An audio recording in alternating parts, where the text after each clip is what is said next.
एक पति की दो पत्नियां, एक गांव की और एक शहर की। प्रियंका रात के अंधेरे में हाथ में लोटा लेकर खेत में जा रही है। अरे बाप रे, कितना अंधेरा है। यह मैं कहाँ आ गई। कितनी बदबू आ रही है चारों तरफ से। तभी उसकी सौतन सावित्री ने उससे कहा, शहर की हो ना, इसलिए इतने नखरे हैं तुम्हारे। मुझे तो कब से ये सब सहना पड़ रहा है। प्रियंका चुप हो गई। अंधेरे में वो और उसकी सौतन सोच करने के लिए बैठ गई। तभी उनके ऊपर टॉर्च की रोशनी आकर गिरी। दोनों चौंक गई। प्रियंका, कौन है वहाँ? और वह डर गई। किसी ने उसको इस हालत में तो नहीं देख लिया। उसे बहुत शर्म आई। बचपन से वो शहर में पली बढ़ी है। उसने कभी नहीं सोचा था कि उसकी शादी गांव में होगी। लेकिन बेचारी को क्या पता था कि कॉलेज में उसे एक गांव के लड़के से प्यार हो जाएगा। वो पहले दिन कॉलेज गई और उसी कॉलेज में राजीव का भी एडमिशन हुआ था। राजीव भी कॉलेज गया। राजीव को देखते ही प्रियंका के दिल में घंटी बजने लगी। वो लड़का तो बहुत ही हैंडसम है। पहली नज़र में मुझे उससे प्यार हो गया। राजीव प्रियंका को देखकर हंसने लगा। राजीव, लड़की कितनी खूबसूरत है। काश इस लड़की से मैं शादी कर सकता। राजीव की शादी बचपन में ही हो गई थी। सावित्री भी तब बहुत छोटी थी। राजीव के गांव में ऐसा ही होता था। लड़के के साथ लड़की की बचपन में शादी करवाई जाती थी ताकि बड़े होकर उसका मन बाहर ना लगे। लेकिन यहाँ तो राजीव का मन लग गया था। कुछ ही दिनों में राजीव के साथ प्रियंका की अच्छी दोस्ती हो गई और प्रियंका ने राजीव से कहा, राजीव, मैं तुमसे बहुत प्यार करती हूँ। मैं तुम्हारी धर्म पत्नी बनना चाहती हूँ। राजीव, मैं भी तुमसे बहुत प्यार करता हूँ प्रियंका। लेकिन क्या राजीव? कुछ नहीं, कॉलेज खत्म होते ही हम शादी कर लेंगे। गांव में सावित्री राजीव की माँ जानकी को खुश करने में लगी हुई थी। उसे राजीव से खास प्यार नहीं था। राजीव को भी सावित्री से कुछ लगाव नहीं था।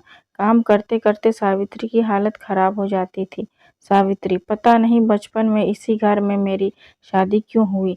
ये सास नहीं, चुड़ैल है, चुड़ैल। कितना काम करवाती है। जानकी जो बोलती थी सबको वही सुनना पड़ता था। जानकी का पति बहुत पहले मर गया था और तब से जानकी ही घर चलाती आई। उसके पास बहुत सारी जमीन जायदाद भी है, इसलिए सिर्फ घर में ही नहीं पूरे गांव में उसका दबदबा है। राजीव को शहर में पढ़ने जाने के लिए अपनी माँ को बहुत मनाना पड़ा और शहर जाते ही वह प्रियंका के प्यार में डूबने लगा। ऐसे ही 3 साल बीत गए और राजीव ने प्रियंका से शादी कर ली। प्रियंका, राजीव, अब मुझे तुम्हारे घर ले चलो ना। मुझे गांव बहुत पसंद है। प्रियंका बहुत खुश थी, लेकिन राजीव के मन में चिंता के काले बादल छा गए थे। राजीव, अरे अब क्या करूं, दूसरी शादी कर ली है मैंने। अब क्या ही कर सकते हैं, ले चलता हूँ इसे गांव। राजीव प्रियंका को लेकर गांव चला गया। जाते जाते शाम हो गई। राजीव ने अपनी माँ को बुलाया। माँ, दरवाज़ा खोलिए माँ। जानकी ने दरवाज़ा खोला। सावित्री भी आई और प्रियंका को देखकर दोनों चौंक गए। जानकी, ये क्या है बेटा? ये लड़की कौन है और इसके गले में मंगलसूत्र क्यों है? राजीव, वो असल में। राजीव ने सब कुछ बताया। जानकी और सावित्री दोनों गुस्सा हो गई। राजीव शादीशुदा था, ये जानकर प्रियंका भी बहुत गुस्सा हो गई। प्रियंका, तुमने मुझे धोखा दिया है राजीव, तुमने मुझसे झूठ बोला है। राजीव, नहीं प्रियंका, मेरी बात तो सुनो। राजीव ने प्रियंका को समझाया है कि वो सावित्री से प्यार नहीं करता और सावित्री के साथ उसकी शादी बचपन में ही हो गई थी। तब जाकर प्रियंका ने रोना बंद किया। जानकी ने प्रियंका को स्वीकार कर लिया, लेकिन तभी प्रियंका का पेट दर्द करने लगा। प्रियंका, राजीव, तुम्हारा बाथरूम किस तरफ है? राजीव, बाथरूम तो नहीं है। नहीं है मतलब? मुझे शौच करने जाना है। तुम लोग शौच कहाँ जा करते हो? सावित्री, खेत में चलो, मैं तुम्हें ले चलती हूँ। यह सुनकर प्रियंका को जैसे हार्ट अटैक आ गया। प्रियंका, खेत में? मतलब मुझे भी खेत में जाना होगा? सावित्री, हाँ, अब गांव की बहू बनकर आई हो तो इतना तो करना ही होगा। ये तो तुमको पहले ही सोचना चाहिए था। जानकी, बड़ी बहू, ले जाओ इसे खेत में। सावित्री प्रियंका को खेत में ले गई। चारों तरफ अंधेरा ही अंधेरा था। प्रियंका को बहुत डर लग रहा था। प्रियंका, मुझे बहुत डर लग रहा है दीदी। सावित्री, पहली बार है ना, इसलिए धीरे धीरे आदत पड़ जाएगी। अब कपड़े उठाकर बैठ जाओ। शौच खत्म होने के बाद इस लोटे के पानी से धो लेना। प्रियंका ने जैसे तैसे करके शौच कर लिया, लेकिन उसे बहुत ही गंदा लगा। वो दोनों लौट आए। रात को प्रियंका ने राजीव से कहा, सुनो, क्या घर में एक शौचालय नहीं बना सकते? राजीव, अरे नहीं नहीं, ये गलती से भी माँ के सामने मत कहना, वो बहुत गुस्सा हो जाएगी। प्रियंका, लेकिन क्यों? इसमें गुस्सा होने वाली क्या बात है? राजीव, वो सब गंदे काम घर में क्यों करना, घर अपवित्र हो जाएगा। उससे अच्छा बाहर से करके आओ। यह सुनकर प्रियंका को बहुत बुरा लगा। तभी सावित्री वहां आई और बोली, अरे मेरी सौतन, कितनी मासूम है तू, इस गांव में ऐसा ही होता है। प्रियंका, दीदी, क्या आपको इससे तकलीफ नहीं होती? तकलीफ तो होती है, लेकिन क्या करूं? छोड़ ये सब। सुन, मैं सुबह 4 बजे सूरज उठने से पहले तुझे बुलाने आऊंगी और फिर दोनों मिलकर शौच करने चलेंगे। प्रियंका सो गई।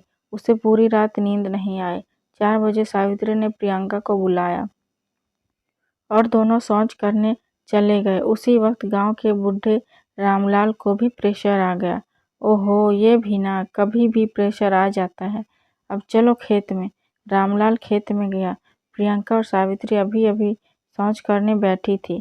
प्रियंका को देखकर बूढ़े की आंखें चमकने लगी। रामलाल, ये लड़की नई आई है लगता है, देख के तो लग रहा है कि ये शहर की है। वाह वाह, शहर की लड़की को इस हालत में देखकर तो मुझे मजा ही आ रहा है। बुढ़ा रामलाल आंखें फाड़ फाड़ कर देखने लगा। अंधेरे में ठीक से दिखाई नहीं दे रहा है। रामलाल ने टॉर्च जलाया। प्रियंका के ऊपर टॉर्च की रोशनी आकर गिरी। वो डर गई। प्रियंका, कौन है वहाँ? तभी रामलाल डर के मारे भाग गया। प्रियंका बहुत डर गई थी। उसने घर लौटकर अपनी सास से कहा, माँ जी, लगता है आज किसी ने मुझे शौच करते हुए देख लिया। हमारे ऊपर किसी ने टॉर्च मारा। जानकी, कोई आ गया होगा, कोई बात नहीं। प्रियंका, कोई बात नहीं का क्या मतलब है? माँ जी, मेरा कोई मान सम्मान नहीं है क्या? घर में शौचालय होता तो मुझे आज कोई इस हालत में नहीं देखता।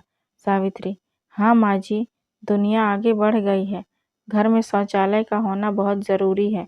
ये सुनकर जानकी गुस्सा हो गई। तुम दोनों की हिम्मत कैसे हुई ये बोलने की? घर में शौचालय नहीं बन सकता। अब मुझसे इस बारे में कोई बहस नहीं करेगा। जाओ यहाँ से। प्रियंका को बहुत बुरा लगा। अगले दिन 4 बजे प्रियंका और सावित्री फिर से शौच करने गए थे। फिर से रामलाल वहां गया। रामलाल, क्या नज़ारा है! ऐसा नज़ारा अब से हर रोज़ देखने को मिलेगा।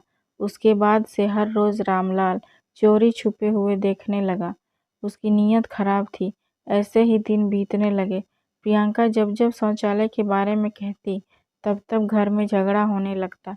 राजीव, प्रियंका, मैंने कितनी बार कहा है कि माँ से शौचालय के बारे में कोई बात नहीं करना है। मुझे भी पता है कि घर में शौचालय का होना बहुत ज़रूरी है, लेकिन ये घर माँ का है, वो जो बोलेंगी वही तो होगा। प्रियंका छुप छुप कर रोने लगी। सावित्री ने उसे कहा, बहन, मुझे पता है कि ये तेरे लिए बहुत मुश्किल है, लेकिन क्या करें, हम औरतों को ये सब झेलना पड़ता है। चुपचाप सब कुछ मान लेने में ही हमारी भलाई है। प्रियंका, नहीं, मैं ऐसे नहीं रह सकती, मैं मायके जा रही हूँ। ये बोलकर प्रियंका घर छोड़कर चली गई। जानकी, जा रही हो ना? बस अब कभी लौट मत आना यहाँ। प्रियंका मायके चली गई। उसे दिन रामलाल ने एक फ़ोन खरीदा। रामलाल, कल सुबह मैं उस लड़की की तस्वीर खींच लूँगा इस फ़ोन में और जब चाहे देखूँगा। लेकिन प्रियंका जा चुकी थी। सुबह के 4 बजे जानकी को प्रेशर आ गया। जानकी शौच करने खेत में चली गई। तभी रामलाल वहाँ फ़ोन से तस्वीरें खींचने लगा। रामलाल, ये तो जानकी है, वो लड़की कहाँ गई? रामलाल तस्वीरें डिलीट करने लगा, लेकिन उसे फ़ोन यूज़ करना तो आता ही नहीं था। डिलीट न करके उसने गलती से वो तस्वीरें गांव के सभी लोगों के फ़ोन में भेज दी। आदमी, अरे ये तो जानकी की तस्वीर है, वो भी शौच करते हुए। हा हा हा हा, सुबह हो गई। जानकी जब घर से बाहर निकली तो देखा आसपास के सारे लोग उसे देखकर हंस रहे हैं। जानकी, अरे ये लोग मुझे देखकर हंस क्यों रहे हैं, अजीब है।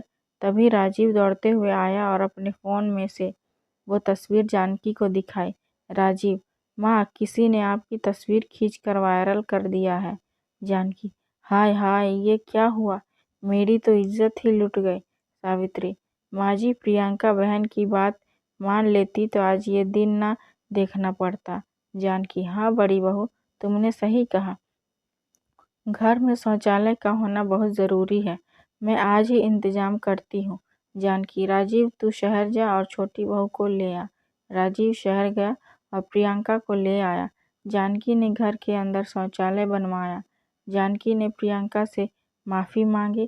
प्रियंका भी शौचालय देखकर बहुत खुश हुई। उसके बाद सभी खुशी खुशी रहने लगे। अगर ये छोटी सी कहानी पसंद आए तो लाइक, कमेंट और शेयर करें। चैनल पर नए हैं तो सब्सक्राइब करें। इस कहानी को सुनने के लिए बहुत बहुत धन्यवाद।